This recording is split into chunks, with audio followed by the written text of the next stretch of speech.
Okay.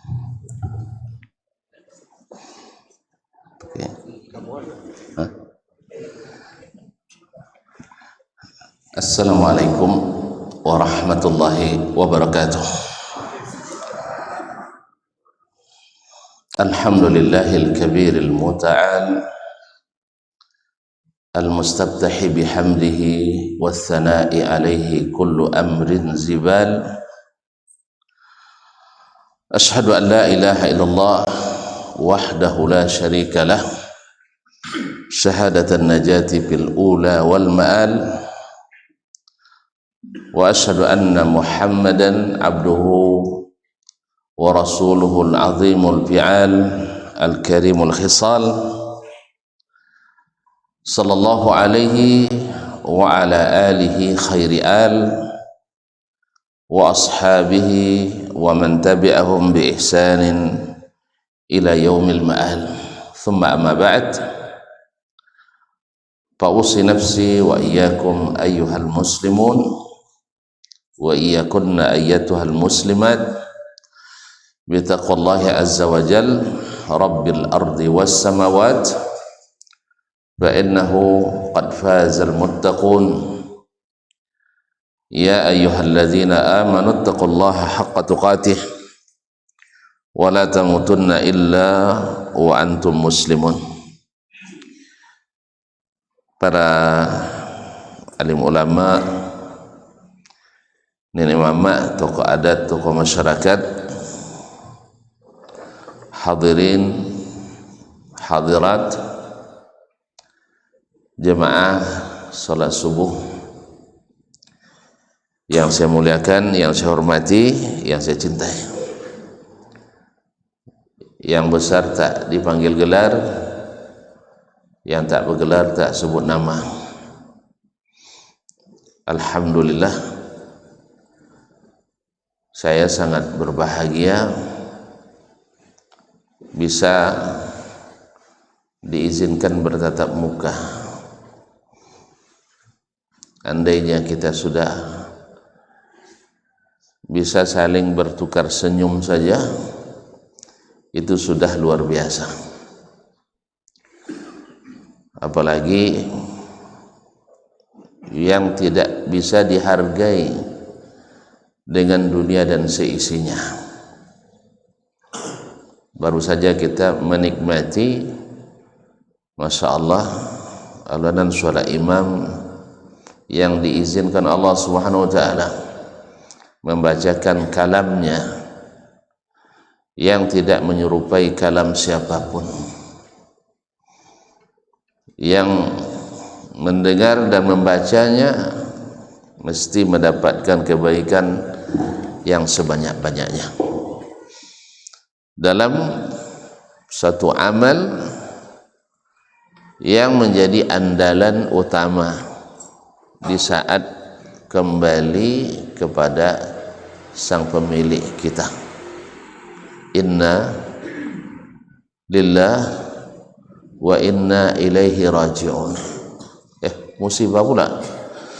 Nah, memang kita lillah, kita milik Allah, wa inna ilaihi raji'un, dan kita pasti kembali kepadanya. Maka yang pertama nanti dihisab adalah salat. Alhamdulillah. Kalau yang pertama dihisab salat, berarti dia yang paling diandalkan,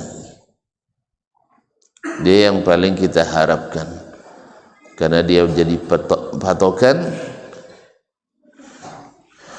Apa kata Nabi alaihi salatu wassalam? Iza saluhat saluha sairu amalih.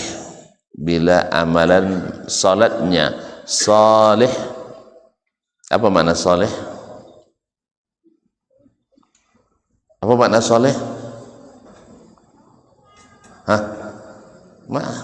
Dah tua-tua awak dah tahu juga makna salih? Hah? Makna salih itu laku. Makanya kalau dalam bahasa Arab nanti di barang-barang produk tertulis salihatun lighaya, laku, bagus, bisa digunakan sampai tanggal sekian. Jadi makna amal saleh itu laku di sisi Allah. Salah terjemah saya. Ustaz tak pandai bahasa Arab sebenarnya. Jadi saleh itu adalah diterima di sisi Allah Subhanahu wa taala.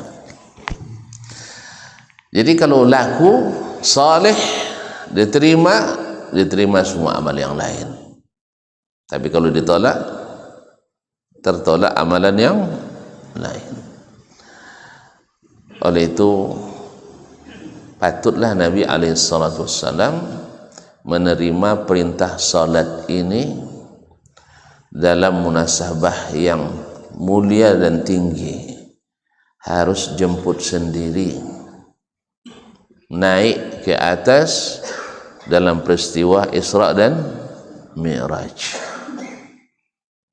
Itu satu-satunya perintah dalam Islam yang diharuskan Nabi langsung naik ke atas untuk menerima perintah dari yang maha di atas. Nabi naik ke atas menerima perintah dari yang maha di atas. Oleh itu patut kita bersyukur pagi ini kita bisa sholat subuh di masjid ini, Masjid Raya. Masjid Raya? Hah? Selo. Tapi Selo. Masya Allah. Di Lintau. Masya Allah. Mudah-mudahan jadi saksi kita nanti. Di mana salat sunatnya saja kata Nabi SAW khairum minad dunya wa ma fiha. Salat sunat saja lebih baik daripada dunia dan seisinya. Apalagi dengan yang wajibnya. Oleh itu terima kasih saya kepada semuanya, khususnya pengurus masjid ini. Mudah-mudahan beliau semuanya mendapatkan pahala yang lebih. Ya, kada andai-andainya pun diambil pahala saya untuk kejadian pagi ini, ambillah semuanya. Tapi kalau saya butuh nanti tolong kembalikan. Karena tuan-tuan telah menjadi penyebab pertemuan ini. Saya berharap walaupun tak menyenangkan nanti, tapi jangan sampai mengecewakan. Macam mana pula tuan-tuan nak kecewa, saya nak ngajak masuk surga, tidak mau masuk surga? Ibu-ibu tidak mau masuk surga? Terus kalau mau kenapa kecewa? Siap? Siap masuk surga? Alhamdulillah. Ma'asyiral kiram dirahmati Allah SWT. Istimewanya alhamdulillah kita orang Islam ini, orang Islam di rumah Allah ini sama seperti yang diumumkan oleh Nabi alaihi salatu wassalam, la fadla li arabiyyin ala ajami. Tidak ada kelebihan orang Arab di atas orang ajam, wala li ajamiyyin ala arabi. Tidak ada pula kelebihan orang ajam terhadap orang Arab. Wala li abyada ala aswad, yang putih tak lebih baik daripada yang hitam. Wala li aswada ala abyad, tidak pula orang hitam lebih utama daripada orang putih. Dan tidak pula asli Mekah lebih utama dari pendatang ke Mekah.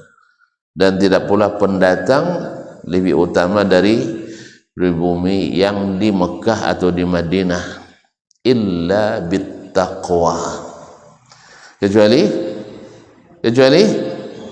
dengan ketakwaan. Inna akramakum indallahi atqakum, sesungguhnya yang paling mulia di sisi Allah di antara kalian adalah yang paling bertakwa. Oleh itu Nabi alaihi salatu wassalam Tidak beda-bedakan seperti dalam, kalau agama lain kadang-kadang enggak, ini rumah ibadah orang ini rumah ibadah aliran ini rumah ibadah aliran ini, pemahaman ini enggak. Kita dalam Islam alhamdulillah semuanya sama. Jadi Masjidil Haram adalah semua orang mendapatkan hak yang sama. Cuman kalau jadi pengurus, tentu orang kampung sinilah, ya Pak ya. Nggak mungkin saya yang tinggal di Pekanbaru jadi pengurus masjid di Lintau nih, ya enggak. Nggak mungkin pula ya di pengurus Masjidil Haram orang Lintau pula, karena enggak akan mungkin mampu nampak itu saat ini. Bisanya enggak? Bisa tuan-tuan jadi pengurus Masjidil Haram? Kalau ngaku saya sampaikan nanti, saya kan sampai nanti ke apanya. Lah mana tahu ada orang sini mau jadi pengurus kan? Cuman di sana enggak ada kota infak lah. Ada kota infak di sana? Di sini ada kota infak? Ada, saya enggak ada kota infak lah. Kalau uang listriknya sebulan kalau Masjidil Haram hanya 76 miliar sebulan. Kalau operasional Masjidil Haram, Masjid Nabawi setiap hari hanya 5 miliar. Mampu enggak? Mau enggak jadi pengurus? Kok pada diam semua tuan-tuan mah? Hah? Mau? Hah? Saya takut nanti listrik sering padam. Ya. Karena dulu pernah ada orang-orang kurang kerjaan di negeri kita ini, para pemikir ingin menginternasionalisasi pengurusan Masjidil Haram, Masjid Nabawi. Tapi dia dari Syiah aslinya, tapi mereka jadi corongnya. Jadi gantian setiap negara jadi pengurus. Itulah saya pikir pas giliran kita nanti, saya yakin listrik sering padam karena nunggak bayarnya. Betul nggak? Masih Istiqlal aja 300 juta uang listriknya sebulan. Sering juga tunda bayar pada kota impak bersepa di situ. Ini enggak 76 miliar sebulan. Itu baru satu Masjidil Haram. Alhamdulillah kayaknya enggak pernah padam ini ya. Pernah ada pengumuman pemadaman listrik berkala? Enggak ada ya, alhamdulillah. Jadi Nabi menjadikan Bilal sebagai orang hitam, mantan hamba sahaya, tapi jadi muazzinu Rasulillah. Muazzin Rasulullah sallallahu alaihi wasallam. Itu tandanya kaum muslimin dan muslimat dirahmati Allah SWT bahwa agama ini kesempatan kita untuk berkarya, untuk masuk ke surga tidak terbatas dengan ras, dengan suku, dengan kampung, bahkan dengan kekerabatan, tetapi adalah dengan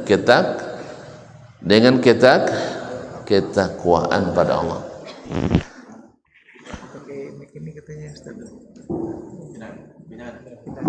Apanya? Awak takut minta diulang lagi dari awal? Hampir setengah jam minta ulang lagi. Hah? Kita lanjut. Taib.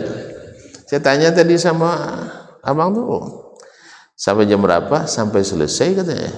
Ya, kalau saya sampai selesai, saya sukanya serius, santai sampai selesai. Ya, tapi kasih aja kode nanti. Kalau tuan-tuan sudah merasa cukup, kasih aja kode. Itu termasuk kode juga ya? Anda. Baiklah kaum muslimin dan muslimat dirahmati Allah SWT. Jadi mudah masuk surga. Peluang terbuka untuk semua. Subhanallah. Ada orang bilang, Saya beribadah pada Allah bukan karena ingin masuk surga, bukan pula karena takut masuk neraka, tetapi karena cinta. Tonton gimana?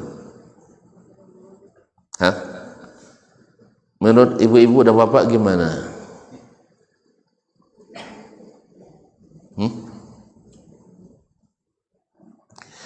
Pada diam semua.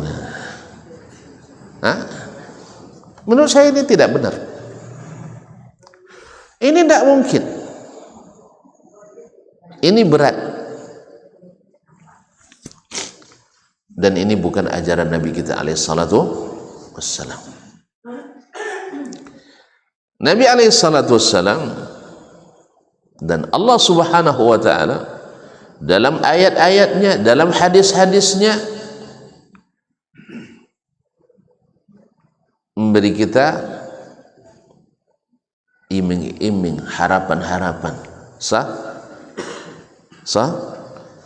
bahwasanya siapa yang bertaat kepada Allah dan Rasulnya, yudkhilhu jannatin tajri min tahtihal anhar. Siapa yang taat pada Allah dan Rasulnya, apa katanya? Allah masukkan dia ke dalam surga-surga yang mengalir di bawahnya sungai-sungai. Tuan-tuan, tertarik enggak kalau kita punya kebun-kebun, taman-taman, di bawahnya sungai-sungai? Tertarik enggak? Tertarik apa enggak? Atau tuan-tuan lebih senang ya di dalamnya tanah kosong, tak ada tumbuhan tapi banyak lapak atau mengalir? Hah? Mana lebih senang? Mana lebih senang? Rumah besar, istana megah, kemudian para dayang-dayang, kebun-kebun, taman-taman, sungai-sungai mengalir, atau suka lapak-lapak, los-los, ruko-ruko? Ibu-ibu jawablah. Hah? Suka nak menggalih lagi di surga? La ilaha illallah. Siapa yang nak beli? Ma'asyiral kiram dirahmati Allah. Ini sebagian orang yang juga kurang kerjaan mengatakan bahwa kenapa Al-Quran itu cerita surga yang banyak taman-tamannya? Karena turunnya di Arab yang tandus katanya, sehingga tertarik orang nak masuk surga yang ada taman. Kalau sempat turun di sungai yang di Bukit Tinggi, di Lintau, ceritanya banyak los dan toko-toko. Subhanallah. Tuan-tuan, kalau tuan-tuan diberikan ya ini rumah besar, ini rumah besar, yang satu lengkap dengan taman-taman yang indah di depannya, yang satu isinya toko-toko, apa namanya, los-los di depannya, harganya sama, pilih yang mana? Hah? Yang pilih ada los ya, bisa menggalih. Di surga tidak ada lagi cerita untuk bekerja, tapi adalah untuk menikmati. Nampaknya ibu-ibu tak tertarik masuk surga nampaknya. Itulah patut marah-marah terus sama bapak-bapak ini kalau ada cerita buka pintu surga, tidak mau mereka. Kan ibu-ibu marah dia. Kalau dia taat pada suaminya, yang mau ikut kehendak suaminya, cepat masuk surga. Sahih? Tapi ibu-ibu sering tidak suka itu. Karena tidak tertarik. Surga itu seperti apa sebenarnya? Tidak pernah dengar cerita surga, Bu? Tidak pernah dengar cerita surga? Jarang rupanya. Subhanallah. Memang cerita surga ini banyak untuk laki-laki aja ya. Sah? Ibu-ibu, tahu enggak ibu-ibu bahwa orang di surga enggak tidur? Orang di surga enggak mau tidur? Enggak pernah dengar? Baik, ibu-ibu pernah enggak tidak tidur karena senang? Pernah enggak? Pernah?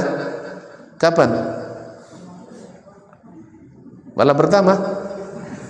Oh, subhanallah.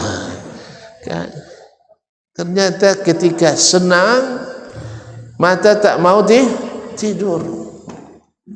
Begitulah ahlul jannah, semuanya nikmat, tidak ada penat, semuanya lezat, tak ada mudarat. Makanlah, jangan takut kena penyakit gula. Makanya makanannya lebih manis dari minuman, lebih manis dari madu kan? Lebih putih dari susu. Kalau cerita nak mandi susu yang sesungguhnya di sanalah. Kan ada mandi susu, karena ada sungai dari madu, ada sungai dari susu, ada sungai dari, masya Allah, ada yang lebih lagi dari arak, tapi tidak memabukkan. Min khamrin lazzatin lisyaribin. Khamar lezat, cuman syaratnya jangan minum di sini. Siapa yang minum di sini, di sana tidak dapat. Siapa yang minum di sini tidak dapat di sana. Dan istri-istri ini yang bikin ibu-ibu tidak senang dulu, takut jadi masuk surga. Kan lahum fiha azwajum mutahhara, mereka di dalamnya dapat istri-istri yang suci. Tahu mana suci? Tidak ada libur sholat. Ini kalau di dunia ini tidak ada dekat-dekat libur sholat tu, puyeng bapak-bapak buatnya. Sana tidak. Cuman tidak berkalau nanti istri-istri yang banyak tu. Itu yang dipikir sama ibu-ibu tu. Nanti udah sejambak rambut itu kan, ya. Akhirnya makanya Allah katakan, wa naza'na ma fi qulubihim min ghillin ikhwanan ala sururin mutaqabilin. Kami hilangkan, kami cabut semua penyakit hati. Apa penyakit hati? Cemburu. Kan menyakitkan. Andainya ibu-ibu ini tidak ada penyakit cemburu, tidak payah kita berurusan dengan KUA. Betul? Nah, setuju sekali itu. Iya. Tidak akan ada lagi cerita suami dimiskinkan oleh istri tua. Kau nikah, pergilah cari makan sendiri. Ini semua saya yang punya. Awak tu tidak sayang ke bini pertama. Semua surat atas nama dia. Beli mobil nama dia, beli tanah nama dia, beli rokok nama dia pun. Akhirnya pas ada masalah seperti ini, semua diambil. Iya tidak? Sayang boleh, beri hadiah bagus, beri duit mantap, tapi jangan serahkan semua. Ini rahasia kita ini, tapi biar didengar oleh mereka.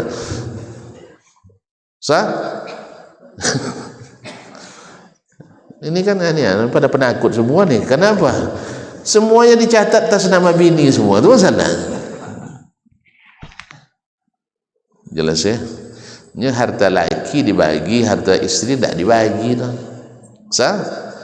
Kan harta suami kan dibagi kan? Harta gono gini namanya, istri-istri tidak ada dibagi. Iya Pak. Nah, macam mana? Mau dirubah balik nama? Kaum muslimin dan muslimat dirahmati Allah SWT. Jadi cemburu itu habis besok. Apalagi yang ibu nak cemburukan? Ternyata istri-istri kita di dunia yang salihah ini, kalau masuk surga kembali pada suaminya, rupanya mereka lebih cantik dari bidadari. Jadi bidadari itu hanya sebagai dayang-dayang yang melayani mereka. Jadi jangan risau. Kalau awak yang tercantik, apa risau lagi? Sah? Apalagi tadi saya katakan bahwasanya seluruh penyakit hati, hasad, iri, dengki, semuanya sudah hilang. Semuanya sudah hilang.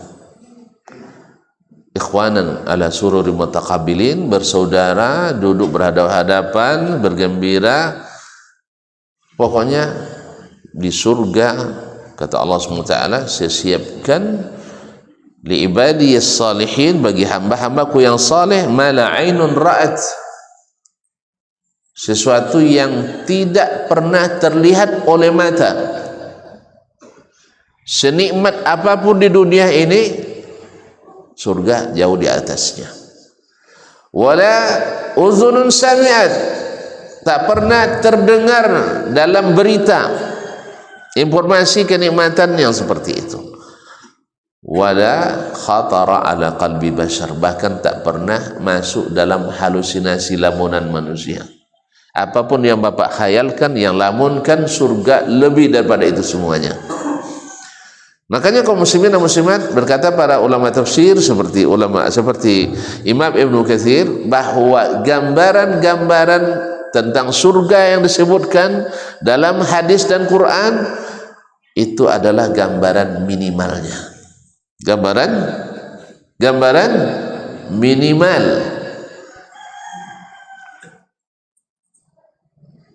Tahu tak tuan-tuan orang yang terakhir masuk surga? Siapa kira-kira? Ada yang mau? Ada yang mau terakhir masuk surga? Kan masuk neraka dulu.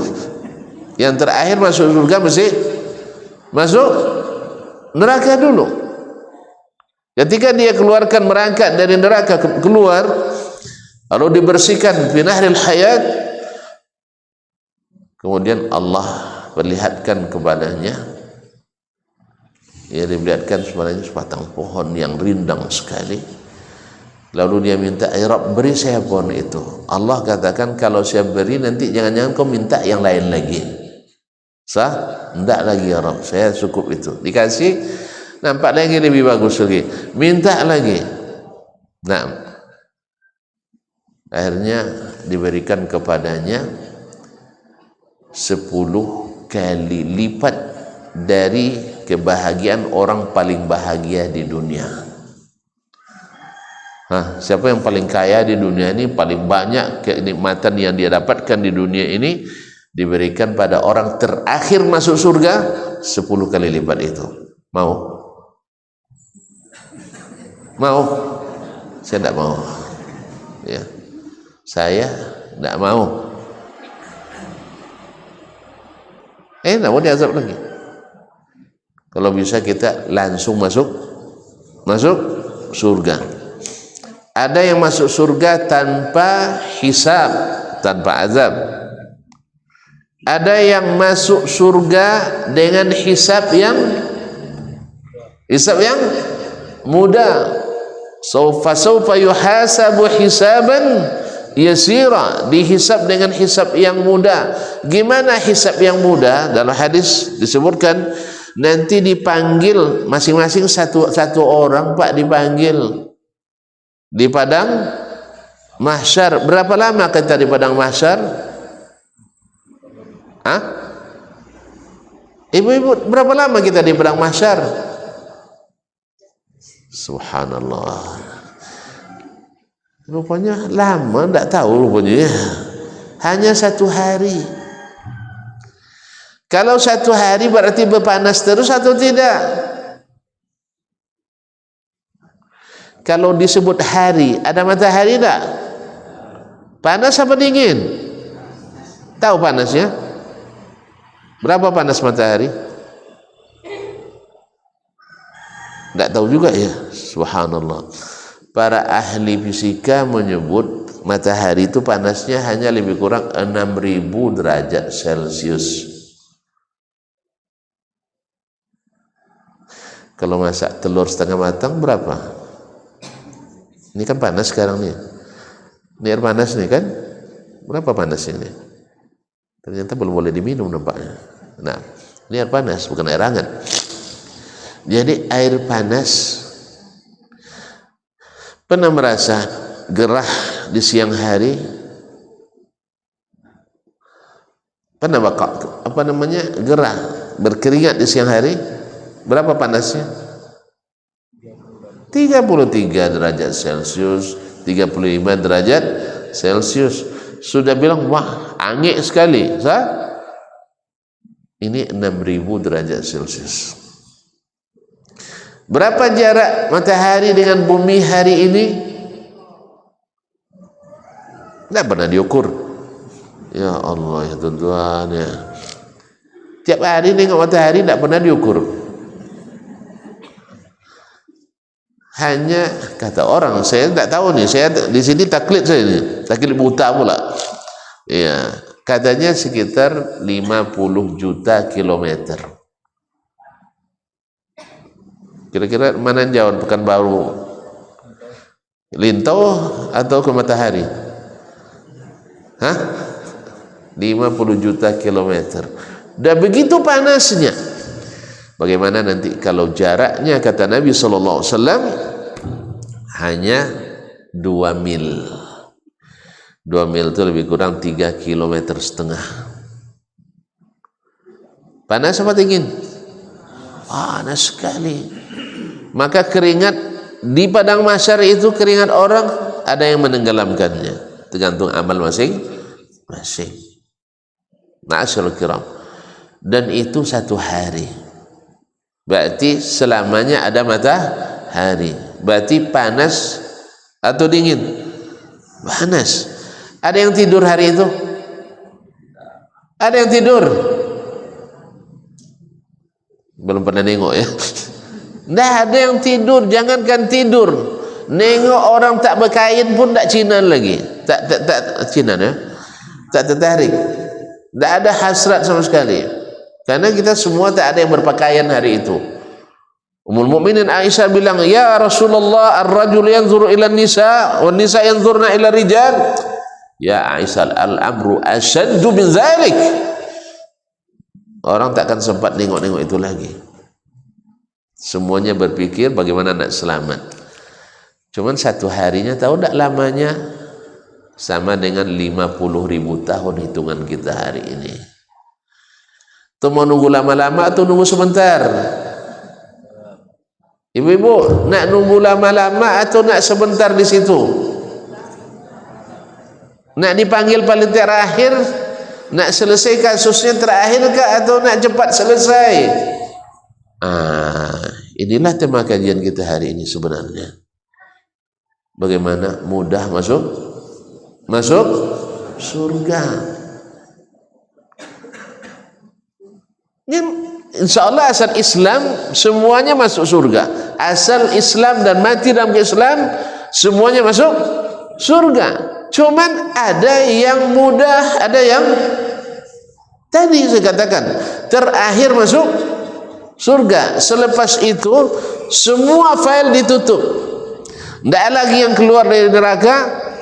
Tentu saja yang sudah masuk surga kan tidak ada keluar kan? Kalau sudah masuk surga ada lagi yang keluar? Tidak ada. Makanya kalau ada sekarang orang yang mengklaim walaupun habib, wali, keramat, apapun namanya, dia katakan keluar masuk surga, maka kasih dia merek pembohong. Sebab tidak ada orang yang masuk surga keluar daripadanya. Dengar tuh Bapak, kalau ada orang yang mengaku keluar masuk surga, apalagi masih hidup, maka kasih dia merek Dajjal, penipu. Nah,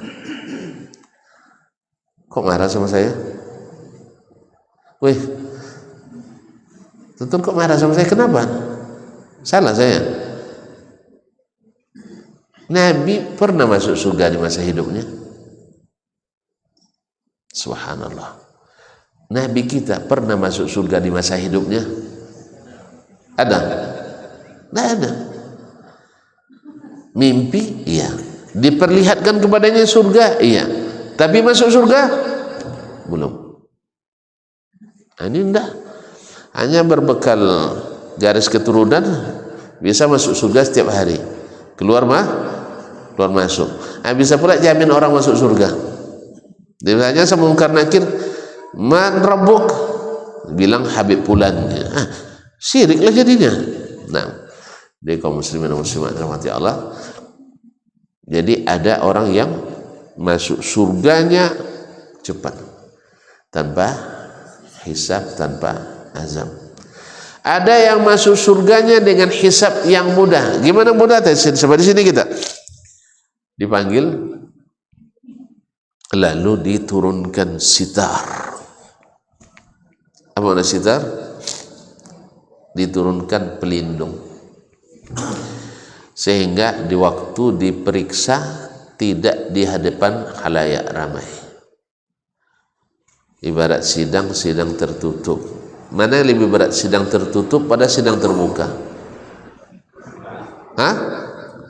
Terbuka pasti lebih berat, karena ketika di depan orang dituduh kamu mencuri tanggal sekiannya, kira-kira langsung ngangguk enggak? Kalau di depan orang ditanya kamu mencuri, ngangguk langsung?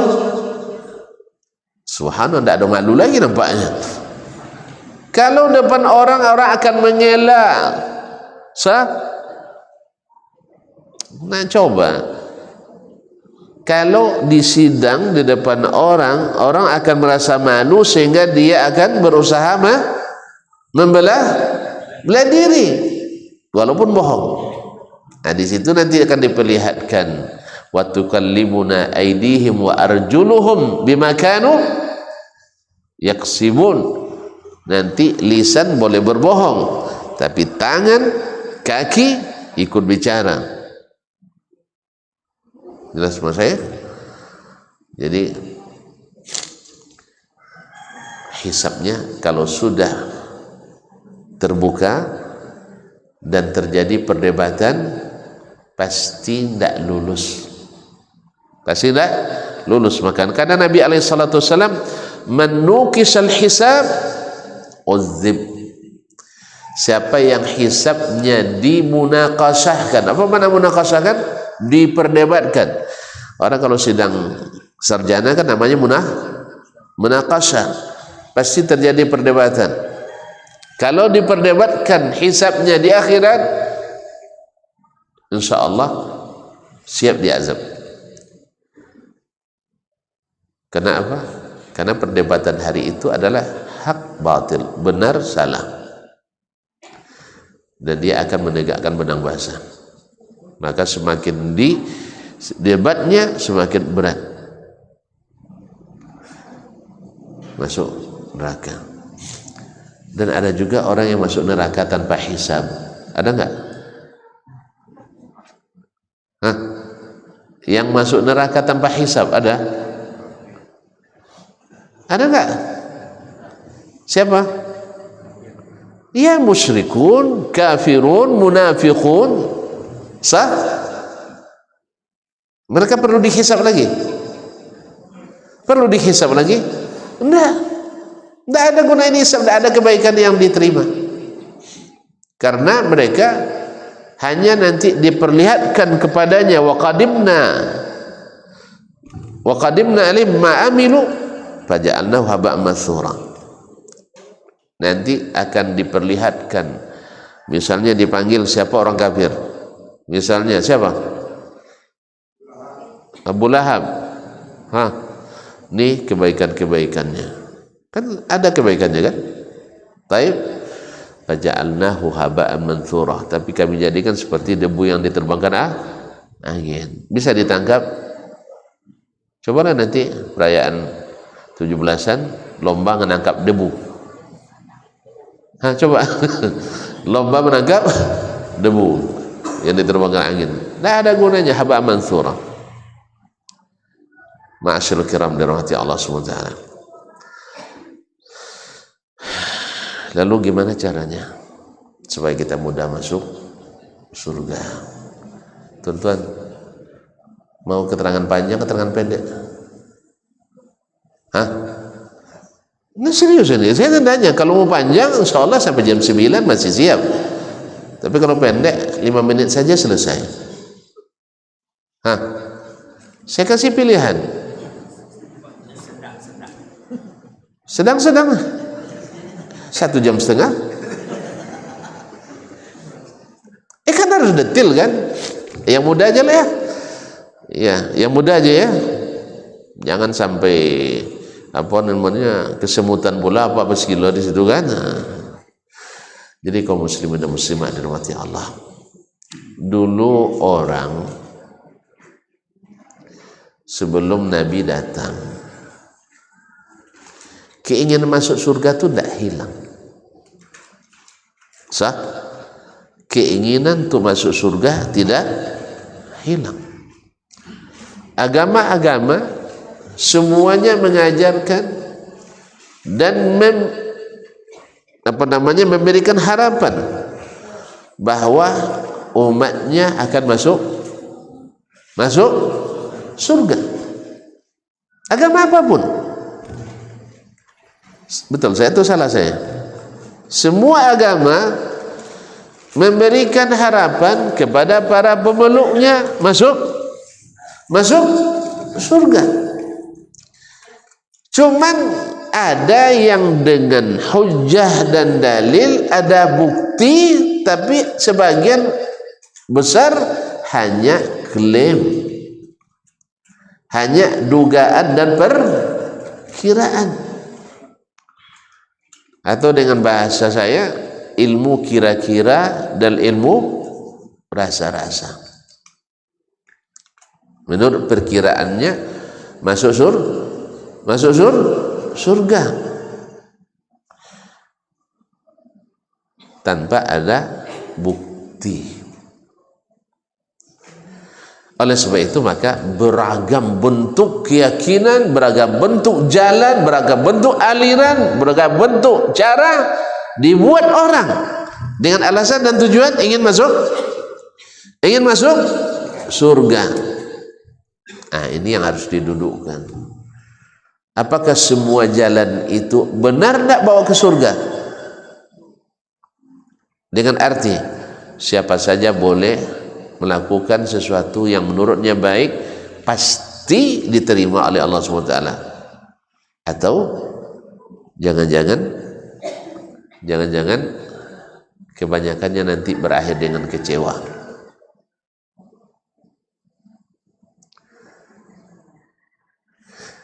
Abdullah bin Jud'an, pernah kenal namanya? Pernah kenal nama Abdullah bin Jud'an? Tidak pernah ya? Bilang aja enggak, biar saya kasih tahu. Tuan-tuan itulah ngeleng, tidak ngangguk, tidak, cuma bingung juga saya. Setiap ditanya tidak ada, loto aja. Pura-pura mikir pula. Kaum muslimin dan muslimat dirahmati Allah. Dia adalah seorang dermawan di masa jahiliyah sebelum Nabi diutus. Kalau saya sebutkan, coba tuan-tuan nilai sendiri. Betul tidak dia dermawan?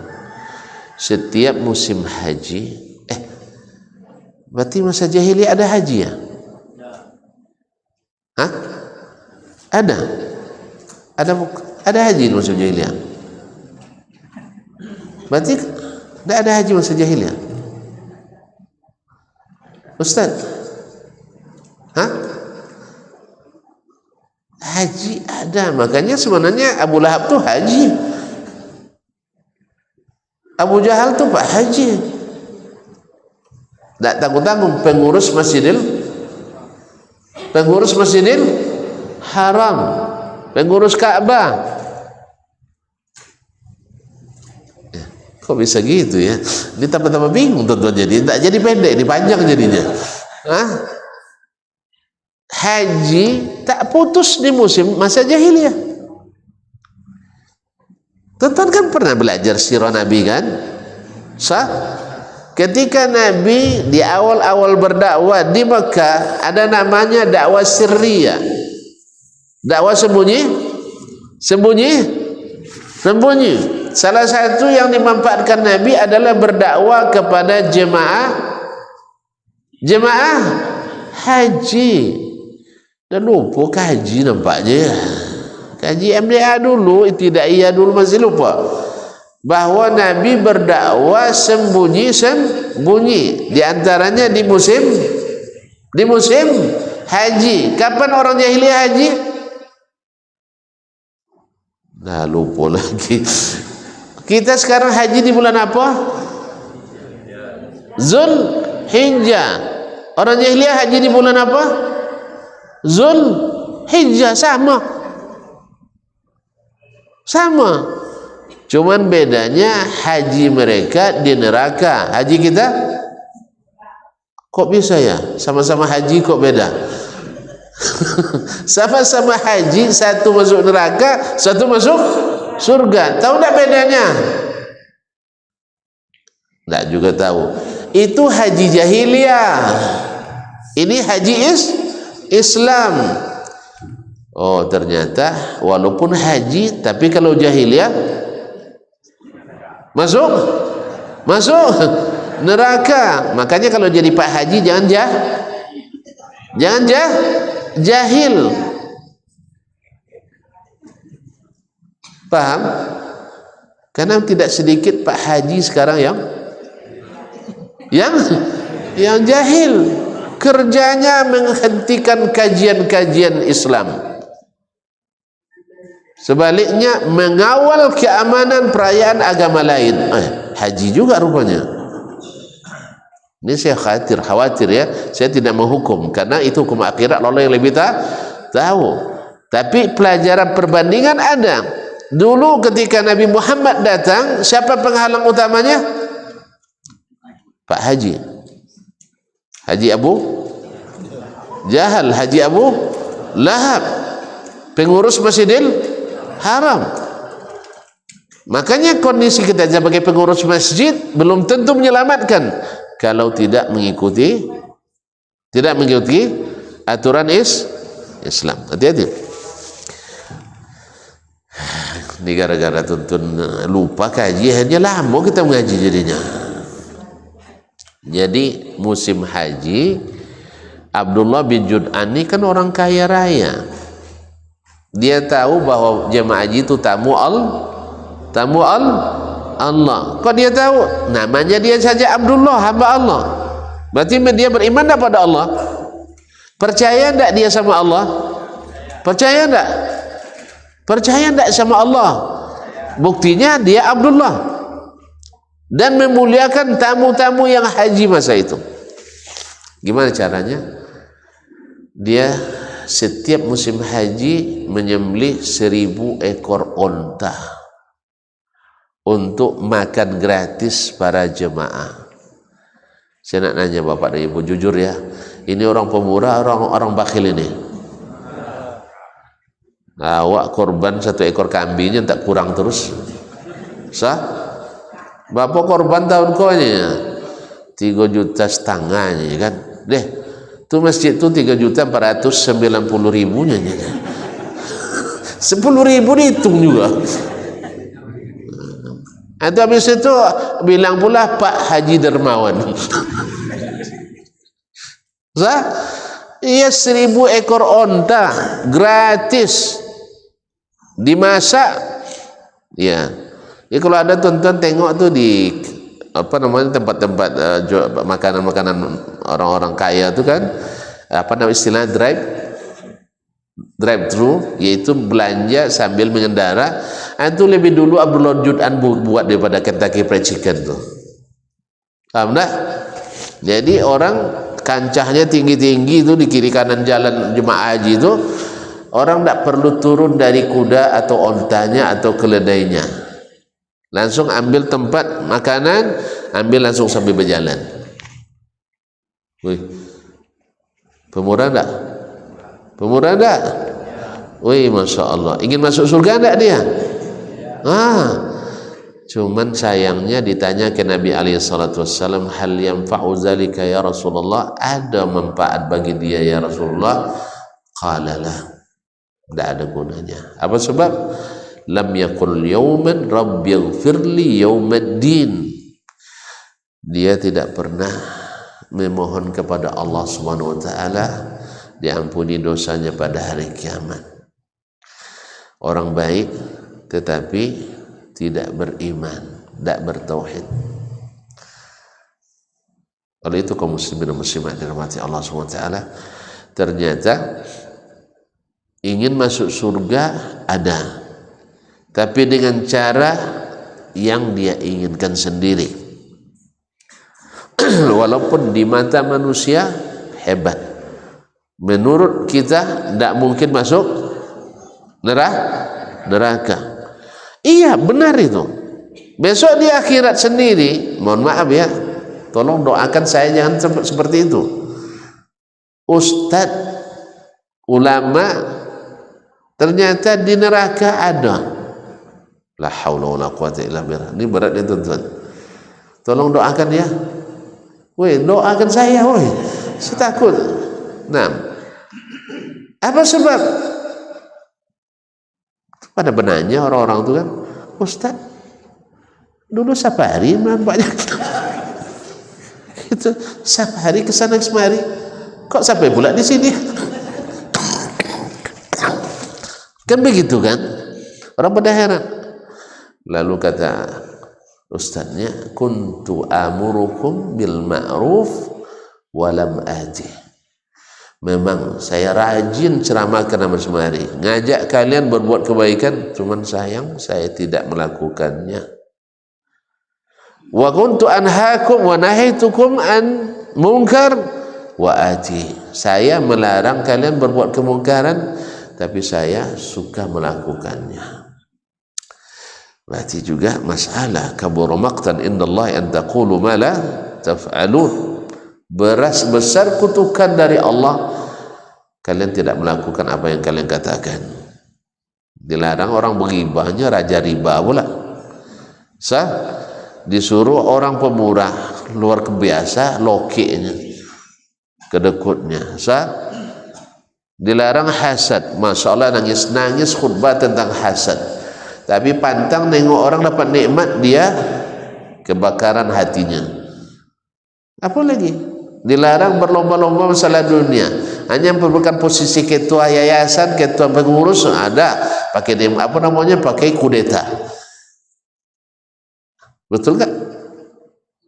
Sahih? Iya, hanya gara-gara nak jadi camat kadang-kadang sampai ada pula yang mati kadang. Nak jadi RT pun kadang bersaing, tidak sehat. Jadi kaum muslimin dan muslimat rahmati Allah, ternyata jalan-jalan yang ditempuh oleh orang-orang dengan pikiran dan perasaan ternyata tidak menjamin mudah masuk surga. Itulah sebabnya Allah utus para nabi dan rasul. Dia turunkan kepada mereka kitab-kitab, dan diturunkan kepadanya sunnah. Ini disebut dengan al-hikmah. Al-Quran adalah firman Allah.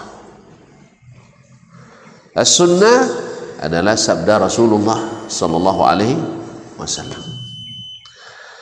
Al-Quran adalah pedoman undang-undang dasarnya. Petunjuk pelaksanaan dan teknisnya ada di sunnah Nabi sallallahu alaihi wasallam. Dan Nabi katakan disitulah keselamatan. Pegang dua-duanya pasti selamat. Makanya kalau perlu rujukan, referensi untuk selamat, tidak perlu banyak kitab, cukup dua, Al-Quran dan hadis. Kan orang bilang ada referensi ini, kitab ini, rujukan ini, tapi semuanya entah menjauhkan kita dari Al-Quran dan sunnah. Makanya ketika Allah turunkan Adam alaihissalam, turunkan Hawa alaihissalam, kemudian ikut pula yang bikin kacau tu siapa? Yang bikin kacau di atas tu lupa tuan-tuan rupanya ya. Tidak pernah dia ke sini. Iblis ikut pula turun karena memang termasuk yang dihukum. Lalu Allah ingatkan, turunkanlah semuanya. Tapi ada cara selamat. Apa itu? Fa imma ya'tiyannakum minni huda. Faman tabi'a hudaya fala khaufun 'alaihim wa lahum yahzanun. Bila datang kepada kalian dariku petunjuk. Berarti petunjuk yang selamat itu datang dari Allah. Kalau datang dari timur dan barat, enggak, dari Allah. Kalau kalian faman tabi'a hudaya fala khaufun 'alaihim wa lahum yahzanun. Siapa yang ikut petunjukku tidak akan sesat, tidak perlu takut, tak perlu khawatir. Dalam ayat lain, faman ittaba'a hudaya fala yadhillu wala yashqa. Siapa yang ikut petunjukku tak akan sesat, tak akan sengsara. Ini jaminan dari Allah SWT. Mau bukti tak? Mau bukti? Hah? Saya nanya, tolong jawab serius. Ada enggak dari generasi umat Islam ini? Generasi umat Islam dimulai dari zaman siapa? Zaman Nabi dan para sahabat. Ada enggak generasi yang seluruh personilnya selamat dari aliran menyimpang selain generasi sahabat?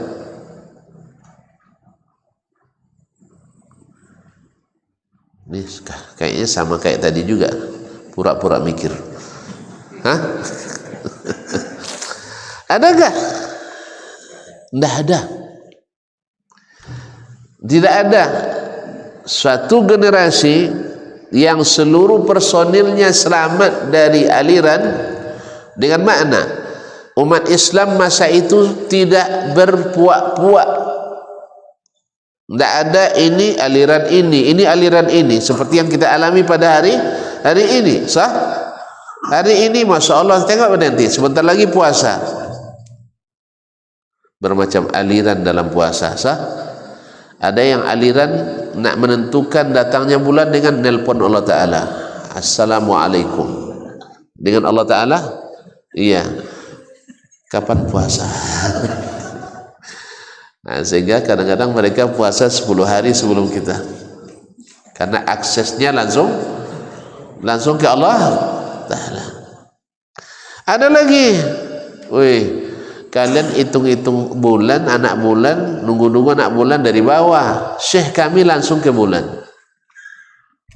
langsung ke rumah bulan, sehingga langsung cepat nampak anak bulan. Ya, ke rumah bulan tuh nampak anak bulan cepat.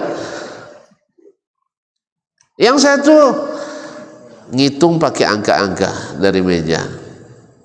Ini mohon maaf ya, jangan tersinggung dah. Saya hanya menceritakan keadaan. Saya tidak memutuskan mana yang benar dan yang salah sekarang. Hitung-hitung sehingga berubah. Puasa dimulai tanggal 19 Februari atau 18 Februari atau 17 Februari. Padahal puasa dimulai tanggal 1 Ramadan. Sejak ditetapkan puasa tidak pakai 1 Ramadan atau hari raya bukan 1 Syawal, maka mulai terjadi perselisihan yang signifikan. Dulu orang Sumber dengan orang Riau masa dulu-dulu boleh beda puasa, boleh beda raya, tidak ada masalah kan? Kenapa? Tuan-tuan raya kami tidak tahu, Kami puasa, tonton juga tidak tahu. Sah? Dulu sekali, atau belum lahir, saya juga. Nah, sah? Tidak ada masalah. Yang sekarang tidak, gara-gara puasa ditentukan dengan bulan April, pokoknya bulan-bulan Masehi, serumah tidak sama rayo. Sah? Ada tidak? Masjid ini tidak. Allahu Akbar. Sah? Masjid situ masih tarawih. Ini gara-gara apa? Satu menentukannya dengan 1 Ramadan, yang satu menentukan dengan 17, 18 Februari. Sejak kapan pula puasa dimulai di bulan Februari? Jelas? Mohon maaf ya, jangan tersinggung tak? Itu tentulah mudah tersinggung sekali. Nah, jadi di zaman sahabat ada tidak mereka seperti itu, yang ke bulan langsung atau nelpon Allah Ta'ala? Hah? Tidak ada. Sebab mereka semuanya satu aliran. Apa alirannya? Ahlus sunnah semua. Dan memang sama.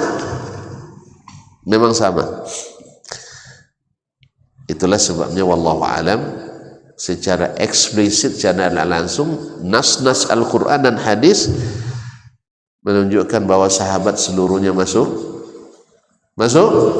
surga, karena ada aliran sesatnya. Sedangkan generasi setelahnya ada nggak aliran sesatnya? Ada nggak? Nah, tuan-tuan nak mudah masuk surga? Wih, nak mudah masuk surga? Ikut cara mereka. Ikut cara mereka. Kami tidak tahu cara mereka. Itulah makanya hidupkan kajian-kajian yang mengembalikan kita pada Al-Quran dan Sunnah. Tidak perlu kita panjang-panjang. Ini banyak referensi, iya. Ada dalam buku, iya. Sihir aja ada dalam buku. Tapi kalau Al-Quran hadis pasti benar. Seperti apa mereka beragama, ikuti seperti itu. Karena mereka orang-orang yang mudah masuk surga, tidak ribet-ribet. Apa yang dikatakan Allah, apa kata Rasulullah, selesai. Oh, kita kan beda negeri, Tuhan kita tidak beda lah. Sah? Kita beda makanan, Allah tidak butuh kita makan, tidak butuh makan. Yang dibutuhkan adalah ibadah kepadanya sesuai yang dia inginkan. Maka kata Nabi Allah, kullu ummati yadkhulunal jannah illa man aba. Semua umatku masuk surga kecuali yang tidak mau. Wa man ya'ba Rasulullah, apa yang tidak mau? Man ata'ani dakhalal jannah. Siapa yang taat kepadaku masuk surga. Wa man asani faqad aba. Siapa yang tidak mau maka dia durhaka. Maka tidak mau. Siapa yang durhaka kepadaku maka tidak mau. Tahu tak tuan-tuan definisi durhaka menurut Imam Asy-Syafi'i kepada Nabi? Coba mikir juga ya. Ya, Imam Syafi'i mengatakan semua perintah Nabi, semua larangan Nabi wajib ditaati. Siapa yang sengaja tidak menaatinya berarti sudah maksiat ke Nabi sallallahu alaihi wasallam, sekalipun amalan itu tidak wajib, sekalipun amalan itu tidak haram. Tapi kan ada dosanya, Ustaz? Iya. Karena ada larangan-larangan yang tanpa sanksi. Tapi dianggap melanggar atau tidak? Dianggap melanggar atau tidak? Apa contohnya? Tuan-tuan lewat di kompleks sekolah atau di rumah-rumah ibadah, tertulis itu dilarang menggunakan klakson. Sahih? Nah, antum kita bunyikan juga klakson di situ, melanggar atau tidak? Melanggar. Tapi ada sanksinya? Ada sanksinya? Tidak ada. Tidak ada sanksinya. Tapi Anda disebut orang durhaka. Sah? Memakai knalpot suara besar. Sah? Hah? Melanggar enggak? Ada sanksinya? Kayaknya enggak ada ya? Iya. Demikianlah Imam Syafi'i memberikan analogi. Jadi kalau sengaja kita melanggar perintah Nabi, melanggar larangan Nabi, kita sungguhnya sudah maksiat ke Nabi. Semakin banyak pelanggarannya, semakin susah masuk surganya. Semakin banyak kita mengikutinya, semakin mudah masuk surganya. Oleh itu kaum muslimin dan muslimat, alhamdulillah ajaran Nabi kita alaihi salatu wasallam semuanya sesuai dengan fitrah kita. Disuruh hormat pada orang tua, sah, sesuai fitrah. Disuruh untuk sayang pada istri, sesuai fitrah enggak? Sah. Istri dilarang untuk durhaka pada suami, sesuai fitrah enggak? Masa iya istri melawan sama suami? Sah. Kemudian istri ya menguasai suami, itu sesuai dengan fitrah enggak? Sesuai fitrah singa. Makanya orang Bagat disebut singo, sebab rupanya singa jantan dikuasai oleh singa betina. Jelas? Lihat orang dalam kesusahan secara fitrah ada kasihan, ditolong kan? Sah? Ada orang buat menjambret, buat zalim, kita tahan dan kita kejar, sesuai fitrah kan? Tapi kalau tidak orang bikin zalim kita diamkan, itu sudah rusak fitrah kita. Sah? Walaupun apapun akibatnya, walaupun dijadikan tersangka. Tidak paham, alhamdulillah. Gak ada bela diri jadi tersangka. Memang aneh-aneh negeri Konoha ini memang. Tapi itu memang banyak terjadi. Tapi anggap aja kesalahan ya. Mudah-mudahan bisa dibenahi. Ma'asyiral kiram. Dah jelas? Sayang, mencintai, ini semuanya sesuai fitrah. Tidak berat-berat. Nah, ya lisan kita berbuat mengucapkan yang baik-baik sesuai fitrah. Tapi menggunakan kata-kata kotor tidak sesuai fitrah. Buktinya antum tidak suka orang mengatakan itu pada antum. Berarti orang itu juga tidak suka kita mengatakan itu. Maka jangan gunakan kata-kata sah. Untung ada KUHP baru katanya tidak boleh mengucapkan anjay. La haula wala quwwata akramakumullah. Dah. Menghidupkan musik keras-keras di malam hari sesuai fitrah atau tidak? Tidak sesuai, mengganggu orang. Makanya tinggalkan itu. Inilah Islam itu. Ketemu senyum, tapi kalau ketemu marah, mana yang sesuai fitrah? Hah? Senyum. Maka kita dikembalikan kepada rel yang sesungguhnya dengan Islam. Makanya ketika tanya kepada Nabi oleh seseorang, ya Rasulullah, syariat Islam ini sudah banyak sekali, tunjukkan jalan supaya saya mudah masuk surga. Kata Nabi SAW, liyakun lisanuka ratban zikrillah, lisanmu basah selalu berzikir. Hah?